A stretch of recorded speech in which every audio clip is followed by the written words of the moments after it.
ఆయన్ని వదిలే ఎప్పుడు ఎక్కడికి అంటే ఆయనకి భోజనం కుదురుతుందో లేదో, ఆయనకి ఇది అంత ఎవరో ఏదో అనుకుంటారేమో అనేది లేదు.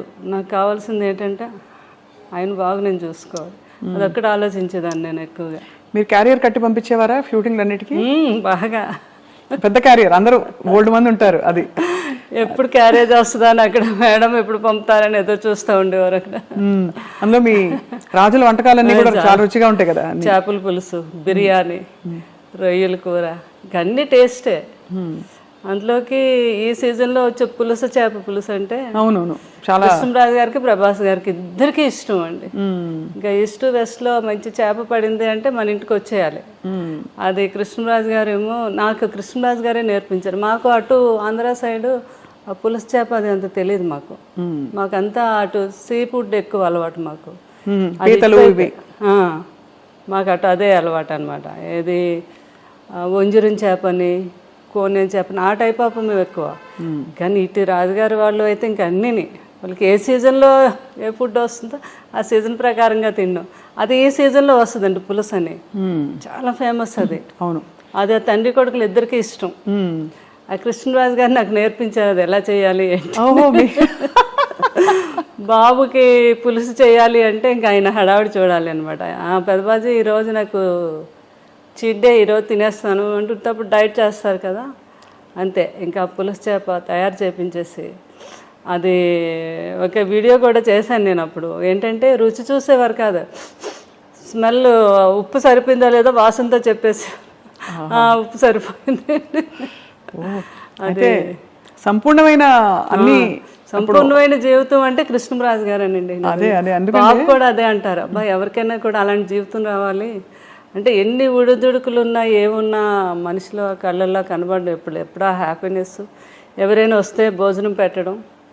ఇంకా ఏంటంటే ఆయన ఫ్రెండ్స్ వాళ్ళు లండన్ డాక్టర్స్ అందరూ ఫ్రెండ్స్ ఎప్పుడైనా ఇండియా వచ్చినప్పుడు, హైదరాబాద్ వచ్చినప్పుడు కృష్ణరాజు గారు మీ ఇంటికి వస్తున్నానంటే ముందు వాళ్ళని అడిగి తెలుసుకునేవాళ్ళు, మీరు ఏం తింటారు, మీరు మటన్ ఇష్టమా, మీకు చికెన్ ఇష్టమా, అలా అవి వాళ్ళకి ఇష్టాన్ని తెలుసుకుని అవి నాతో తయారు చేయించి పెట్టించి ఆయనే స్వయంగా వడ్డించాలి. మళ్ళీ కొంతమంది కాంబినేషన్, మా ఇంట్లో బిర్యానీ పులావ్ రసం అంటాం, రసాన్ని కూడా ఒక స్పెషల్గా చేస్తాం. ఆ కాంబినేషన్ చాలా బాగుంటుంది, పులావు రసం కలిపి. చాలా మందికి తెలియదు కదా. అవునవును. ఆయన తిని ముందు కొంచెం పులావ్ వేసుకోండి, అందులో కొద్దిగా చేపల పులుసు వేసి ఇంత రసం వేసుకొని తినండి అంటే ఆ టేబుల్ మీదే వాళ్ళకి వంట అక్కడికక్కడ తయారు చేసి పెట్టేవారు అనమాట. అంత ఇష్టం పెట్టడం, అంత ఇష్టం, అంత ఇష్టం అండి. వాళ్ళు తింటూ ఉంటే ఆ కళ్ళల్లో ఆనందం అసలు మామూలుగా కాదు. సో శ్యామలాదేవి గారు, మీకు అంత ఇష్టపడి మీరు అంటే మీరు అరేంజ్డ్ అయినా కూడా పెళ్ళి ఒకలా చూస్తే ఇష్టపడి చేసుకున్నట్టే మీరు, ఎందుకంటే మీరు వారి పరిస్థితి నుంచి ఇష్టము అన్నీ లేదు, నాకంటే పెద్దవారైనా నాకు ఇష్టం అని చేసుకున్నారు. వారు కూడా మీ గుణం తెలుసుకుని చేసుకున్నారు కదా. మీకు ఏం కొనిపెట్టారు పెళ్ళయ్యాక? అలా ఉండేదా షాపింగ్, లేకపోతే మీరే వెళ్ళి చేసుకోవడమేనా? నా ఇష్టం అనమాట, నాకు ఏది కావాలన్నా. ఫస్ట్ టైం మాత్రం నా మ్యారేజ్ అయ్యాక కృష్ణరాజు గారు ఢిల్లీ వెళ్ళారు. ఢిల్లీ వెళ్ళాక వస్తున్నప్పుడు అక్కడ డ్రైవర్ని అడిగారండి, ఇక్కడ మంచి షాప్స్ అవి ఉన్నాయి, మేడం చీరలు కొని పెట్టుకోండి. ఫస్ట్ టైం అక్కడ సౌత్ ఎక్స్ బాగా ఫేమస్, అన్ని బ్రాండెడ్ షాప్స్ ఉంటాయి. అక్కడికి వెళ్ళి 2 సారీస్ కొని తెచ్చారు ఫస్ట్ టైం. అవి ఒకటేమో 25,000, ఇంకొకటేమో 15,000 అనమాట. నీకు నచ్చాయి చీరలు, లేకపోతే నెక్స్ట్ మనం వెళ్ళినప్పుడు వాడు చెప్పాడు, మేడంకి నచ్చకపోతే 15 days వరకు టైం ఉంది, వచ్చాక మార్చుకోవచ్చు అని చెప్పారు. నాకు చాలా హ్యాపీ అనిపించింది ఫస్ట్ టైం ఆయన చీరలు కొని. అలా దాచుకున్నాను ఇప్పటికీ కూడా సారీస్, ఆయన ఫస్ట్ టైం కొని తెచ్చారు. అవునా? అవును కదా, అంతకంటే అది అద్భుతమైన జ్ఞాపకం. అవునండి. అది ఆయనకి విదేశాలు అది వెళ్ళినప్పుడు అప్పుడు ఫారెన్ సామాన్లు, ఫారెన్ వెళ్తే కొన్ని తేవటం, ఇక్కడ ఇవ్వటం అది పెద్ద గొప్ప కదండి ఆ రోజుల్లో. అవును, కృష్ణరాజు గారు ఎక్కువ వెళ్ళేవారు లండన్. అది ఏ సంవత్సరం ఇది అంటే లండన్ వెళ్ళింది ఎక్కువ ఫారెన్ ట్రిప్స్? కృష్ణరాజు గారు చాలా అప్పుడు ఫస్ట్ సీతాదేవి గారు ఉన్నప్పటి నుంచి అలవాటు అంటండి. లండన్ వెళ్ళి 1 month సమ్మర్ వస్తే అక్కడ ఒక హౌస్ తీసేసుకొని 1 month అక్కడే ఉండి బాగా ఫ్రెండ్స్తో అందరితో స్పెండ్ చేసి వచ్చేవారండి. వస్తున్నప్పుడు ఏం కావాలని ఒక షాపుకి వెళ్తే 10 షాపులు తిరగడం అది ఆయనకి ఇష్టం ఉండదు. ఒక షాపులో ఏమి నచ్చుతాయి అక్కడే డజన్లే, 1-2 కొనడం కాదు, ఇలా చేతికి ఎన్ని అందొస్తాన్ని కొనేయడం వేసేయడం.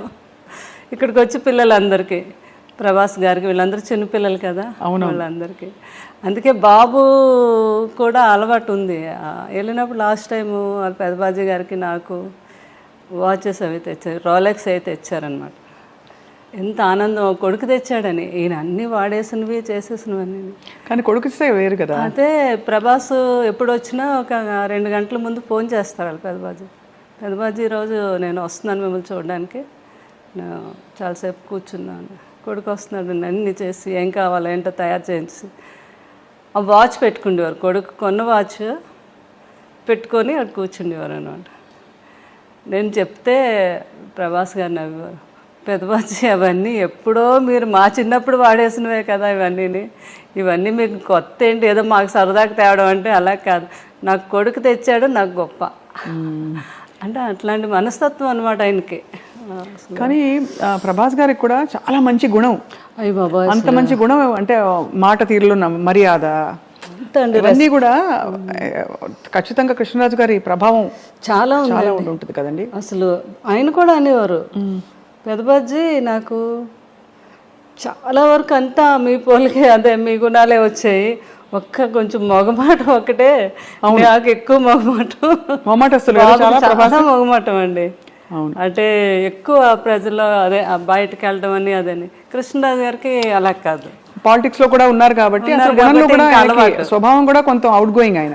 అంటే ఒక చార్జ్ తీసేసుకుని వెంటనే అందరినీ కంఫర్టబుల్ చేసేసే టైప్ వ్యక్తిత్వం వారిది కృష్ణరాజు గారు. చాలా ఏదైనా కూడా కష్టాన్ని తెలియకుండా ఏదైనా ఉంటే ఆయనలో ఆయన ఉండి దాన్ని కూడా తెలియపరచుకుంటా హ్యాపీగా ఫ్యామిలీతో ఎంజాయ్ చేయటం, ఎవరిని ఇబ్బంది పెట్టకపోవటం. అంటే దేన్ని మిస్ అయ్యేవారు కాదు. ఆయన 2 పడవల మీద ప్రయాణం కదా, ఒకటి పొలిటికల్, ఒకటి సినిమా. అవును, కానీ ఇద్దరిని కూడా బ్యాలెన్స్ చేసుకుంటూ వచ్చారు ఈ రోజుకి కూడా. కరెక్ట్. వాళ్ళందరూ ఇప్పుడు నాకు కూడా ఉన్నారు, అది నా ఆనందం. ఎవ్వరు కూడా ఒకరు దూరం అవ్వలేదు. అందరూ అంటే సినిమా ప్రపంచంలో ప్రపంచం అనండి, అటు పొలిటికల్ అందరూ టచ్ లో ఉంటారా? అందరూ టచ్ లో ఉంటారు. ఇప్పుడు సినిమా మాలో ఉన్నవారు అంతా కూడా చాలా రెస్పెక్ట్. కృష్ణరాజు గారికి అయితే ఎలా అయితే రెస్పెక్ట్ ఇస్తున్నారు, అదే మన బాలకృష్ణ గారు, ఆయన ఫిల్మ్ ఇండస్ట్రీకి వచ్చి 50 years అయింది, ఫంక్షన్ అయింది. అవును, అయినందుకు ఫోన్ చేసి అయినా మీరు వస్తే కృష్ణరాజు గారు వచ్చినట్టు, నాకు పెద్ద ఆయన అంటే చాలా గౌరవం, వచ్చి మీ ఆశీర్వాదం ఇవ్వండి అని ఆయన ఫోన్ చేయటం. అలాగే మురళీమోహన్ గారు, ఎవరైనా అందరూ. తర్వాత మన కృష్ణ గారు వాళ్ళ ఇంట్లో వాళ్ళ తమ్ముడు పిల్లలు వాళ్ళందరూ కూడా మ్యారేజ్లు అయితే అన్నిటికీ నన్ను పిలవటం చాలా ఆనందం అనిపించింది. వారందరూ నాకు ఆ రెస్పెక్ట్ ఇవ్వటం అది. అలాగే రాజకీయంలో ఈస్ట్ గోదావరి, వెస్ట్ గోదావరి, ఈ రోజుకి అందరూ మేడం మేడం మేడం గారు అంటారు. ఉంటుంది కదా ఆత్మీయత, ప్రేమ వాళ్ళకి. మీరు అది నిలబెట్టుకుని అద్భుతంగా వారిని చూసుకోవడమే కాకుండా కూడా కృష్ణరాజు గారితో అలవాటు ఉంది నాకు. అన్నిటికీ మీరు వెళ్ళడం అంటే ప్రతి ఒక్కరిని పలకరించడం, మాట్లాడటం, ఎవరిని మర్చిపోవడం అంటే ఈ రోజుకి లేదు అసలు. ఆ రోజు నుంచి ఇది అందరూ బాగా నాకు ఆ రెస్పెక్ట్ ఇప్పటికీ. బాబు కూడా అంటే కృష్ణరాజు గారు ఎలా అయ్యాక బాగా డిప్రెషన్లోకి వెళ్ళామండి నేను పిల్లలు.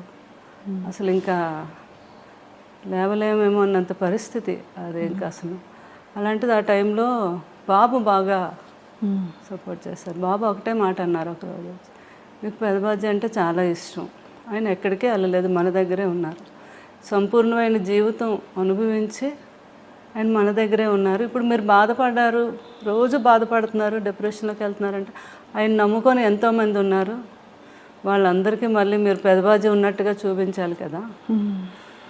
ఎందుకంటే మీరు బాధపడితే ఎవ్వరూ మీ దగ్గరికి రారు ఒక్కరు కూడా. అప్పుడు పెదబాజీ మన దగ్గర లేనట్టే కదా.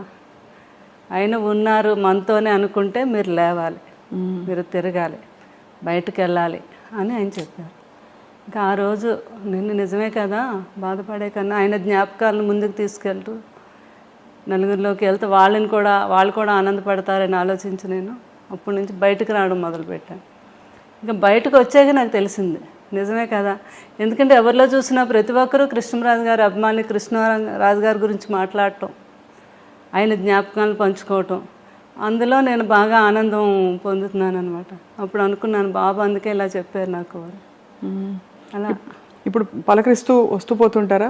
అందరూ వస్తున్నారు ఇప్పుడు, అందరూ ప్రతి ఫంక్షన్కి పిలుస్తున్నారు, నేను కూడా వెళ్తున్నాను. పిల్లలు కూడా అదే అన్నారు, మీరు సంతోషంగా ఉంటే మేము కూడా సంతోషంగా ఉంటాము, ఆ జ్ఞాపకాలతో మనం బ్రతకాలి కానీ డిప్రెషన్కి వెళ్ళకూడదు అని చెప్పడంతో